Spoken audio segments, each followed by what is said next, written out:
হ্যাঁ তুমি কটা খাইছো? চারটা। চারটা খাইছো? আচ্ছা, এই যে ছোট বন্ধু আমাদের চারটা লিচু বলে খাইছে। ধন্যবাদ ভাই।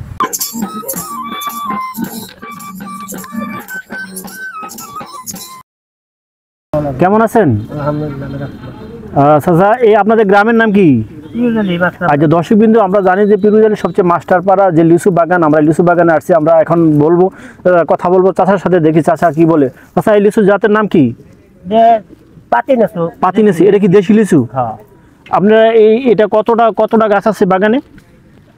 গাছ আছে 20-25টা। এই লিচু আপনার এই যে খাইতে কেমন?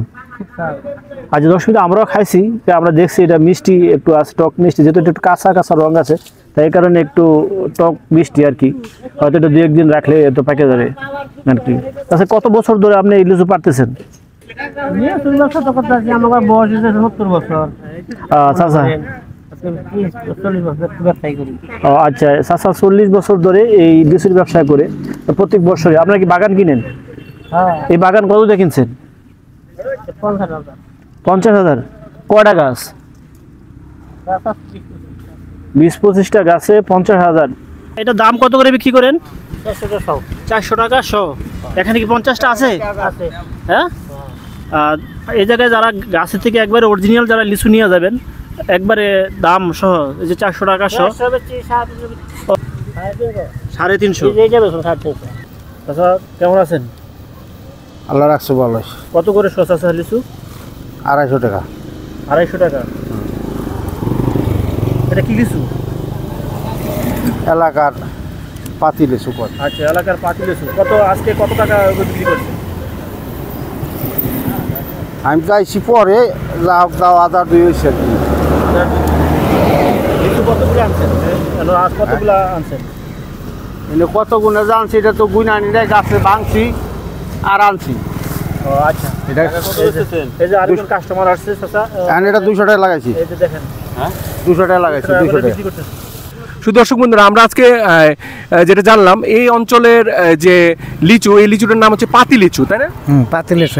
100 বছর আগে থেকে প্রথম কে এই অঞ্চলের পাতি লিচুটা মানে কে নিয়ে আসছিল, বা এই ব্যাপারে কোনো গল্প প্রচলিত? আমাকে দাদার যে বাপ আছে আমাকে তারা লাগাইছে, তারা এই লিচুটা রোপণ করছে। আমরা তো শুনেছি পাতি লিচু ছাড়াও আরো বিভিন্ন টাইপের লিচু আছে। কি কি ধরনের লিচু আছে? আপনার যে চায়না 3 আছে, চায়না 2 আছে, চায়না 4 আছে। দর্শক বিন্দু, আমরা আসছি পিরুজালিতে বাগানের ভিতরে, কিন্তু এই বাগানে এসে দেখলাম যে লিচুটা যে একটু বড় সাইজ, কিন্তু লিচুটার দাম বেশি, 300-400 টাকা করে চাচ্ছে। আর এটা হচ্ছে একটু যেটা বড়, এটা আরও বেশি দাম চাচ্ছে আর কি। তা আমার কাছে মনে হচ্ছে, আমি ব্যক্তিগতভাবে মনে করি যে এটা একটু দামটা একটু বেশি, কিন্তু এই জায়গায় একটা জিনিস আপনি অরিজিনাল গাছের থেকে নিতে পারতেছেন, মানে তরতাজা লিচুটা নিতে পারতেছেন। আলহামদুলিল্লাহ, প্রথমে বলবো আল্লাহ ধর শ্রেষ্ঠ নিয়ামত। তো আমরা ডিরেক্ট গাছে থেকে পেরে খাচ্ছি, তো নিজের চোখে দেখে আমরা খাচ্ছি, এর জন্য আমাদের কাছে স্বাদ অনেক সুস্বাদু বলতে গেলে। তো অনেক মিষ্টি, সুস্বাদু, আর সিজন ভিত্তিক প্রথম ফল, তো আমাদের কাছে ভালোই লাগতেছে এবং স্বাদগুলো খুব মিষ্টি সুস্বাদু। শুধু দর্শক বিন্দু, আমরা এখানে যেটা দেখতে পাচ্ছি, এখানে একেবারে হচ্ছে গাছ থেকে লিচু পাড়া হচ্ছে, এবং এখান থেকেই হচ্ছে এখানে আগত অনেক দর্শনার্থী আছেন, যারা ক্রেতা আছেন, যারা গাছ থেকে লিচুগুলো সংগ্রহ করছেন।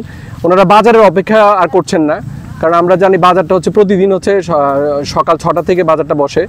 এখানে আজকে শুক্রবার অনেকে ঘুরতে এসেছেন, এবং কেউ আর বাজারের অপেক্ষা করছেন না, গাছ থেকেই লিচু সংগ্রহ করছেন। এই যে লিচুগুলো আমরা যেটা দেখতে পাচ্ছি, এটা প্রতি শ 400 টাকা করে বিক্রি হচ্ছে। পিস 4 টাকা? 4 টাকা পিস 4 টাকা, 400 টাকা। 400 টাকা শ আর কি। আর লিচুটা কেমন? এটা টক মিষ্টি, মানে পুরো মিষ্টি। আচ্ছা, টক মিষ্টি হওয়ার কারণ আছে, এটা একটু কাঁচা রয়েছে মনে হয় কি? না, পাকা ঠিক আছে। টক মিষ্টি। টক মিষ্টি কেমন খাইতে? রসালো নাকি? অনেক সময় তো লিচু থাকে বেশি বড় বড়, এটা কেমন? না, এটা বেশি বড়ই, মানে নাম জিজ্ঞেস করেন ভাই। না, এটা দেশি জাতি। দেশি জাত? দাম কি এটার? চায়না 3 হবে। না, এটা পাতি লিচু।